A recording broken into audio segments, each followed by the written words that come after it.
Welcome to V nine news. AU విద్యార్థులకు పోరాటానికి కాంగ్రెస్ మద్దతు. ప్రియాంక దండి. విశాఖకు గర్వకారణం ఆంధ్ర విశ్వవిద్యాలయం.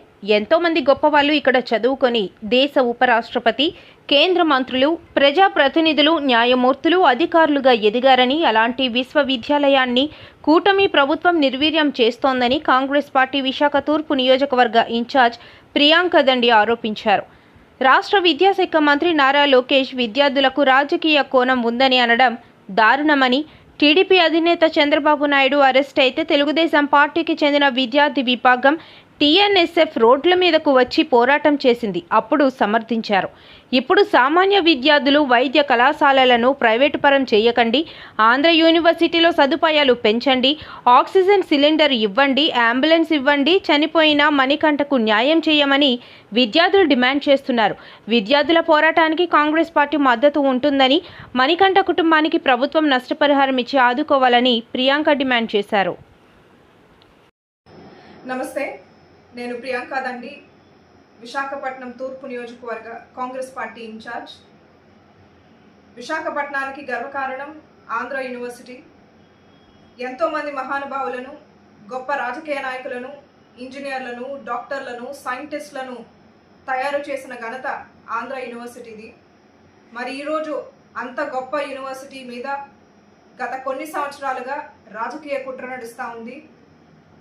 మొన్నటి వరకు ఉన్న ప్రభుత్వం ఏమో ఆంధ్ర యూనివర్సిటీని అడ్డంగా పెట్టుకొని స్కాములు చేస్తే, ఇప్పుడొచ్చిన కూటమి ప్రభుత్వం ఆంధ్ర యూనివర్సిటీని నిర్వీర్యం చేయాలని చెప్పేసి కొన్ని ప్రైవేట్ యూనివర్సిటీలకు లాభం చేకూర్చే విధంగా వ్యవహరిస్తూ ఉంది. ఆంధ్ర యూనివర్సిటీ డిస్పెన్సరీలో ఆక్సిజన్ సిలిండర్ లేకపోవడం అన్నది ఒక ఎత్తు అయితే, 3 నెలల క్రితం స్టూడెంట్ రిప్రజెంటేటివ్స్ ఆక్సిజన్ సిలిండర్ ఇవ్వమని మీకు రిక్వెస్ట్ చేసినా సరే ఇప్పటి వరకు ఏర్పాటు చేయకపోవడం అన్నది ఇంకా దారుణం. దీన్ని బట్టి యూనివర్సిటీ యాజమాన్యం ఎంత దారుణంగా ఉందో అర్థమవుతా ఉంది. స్టూడెంట్ యూనియన్స్ డిమాండ్ చేస్తూ ఉన్నారు బీసీ రెసిగ్నేషన్ చేయాలని చెప్పేసి. కాంగ్రెస్ పార్టీ దీనికి పూర్తి మద్దతు ఇస్తుంది. ఎందుకంటే కేవలం ప్రభుత్వం వైఫల్యం వలన, ఆంధ్ర యూనివర్సిటీ అధికారుల నిర్లక్ష్యం వలన ఒక నిండు ప్రాణం పోయింది. వైస్ ఛాన్సలర్ గారు దీనికి బాధ్యత వహించాలి, కూటమి ప్రభుత్వం బాధ్యత వహించాలి. లోకేష్ గారు వచ్చేసి మొన్న ఒక వ్యాఖ్య చేశారు. వీసీ గారు కూడా స్టూడెంట్స్కి పొలిటికలీ మోటివేటెడ్ అజెండా ఉందని చెప్పారు. ఎంత దారుణం అండి ఇది. చంద్రబాబు నాయుడు గారు కూడా అరెస్ట్ అయినప్పుడు టీడీపీకి సంబంధించిన యూత్ వింగ్ రోడ్ల మీదకి వచ్చి ప్రొటెస్ట్ చేస్తే అది పర్వాలేదు, కానీ స్టూడెంట్స్ మాత్రం మాకు హాస్టల్ ఫెసిలిటీస్ ఇవ్వండి, మాకు నాణ్యమైన ఫుడ్ పెట్టండి, మెడికల్ కాలేజెస్ని ప్రైవేట్ చేయొద్దు, ఆక్సిజన్ సిలిండర్ ఇవ్వండి అని అడిగితే మాత్రం అది politically మోటివేటెడా?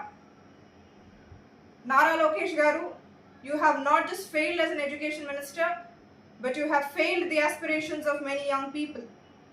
Both the Vice Chancellor and Nara Lokesh Garu has to apologize to the student fraternity for making such indifferent remarks. Student యూనియన్లు డిమాండ్ చేస్తున్నట్టు చనిపోయిన మణికంఠ గారి కుటుంబానికి ₹1 కోటి ఇవ్వాలి, వారి కుటుంబానికి అండగా ఉండాలి. అలాగే స్టూడెంట్స్కి సంబంధించిన సమస్యల మీద మీరు వెంటనే స్పందించి వాటికి పరిష్కారం ఇవ్వాలని చెప్పేసి కూడా కాంగ్రెస్ పార్టీ డిమాండ్ చేస్తూ ఉంది. స్టూడెంట్స్ పోరాటంలో న్యాయం ఉంది కాబట్టి వారికి పూర్తి మద్దతు కాంగ్రెస్ పార్టీ ఇస్తుంది.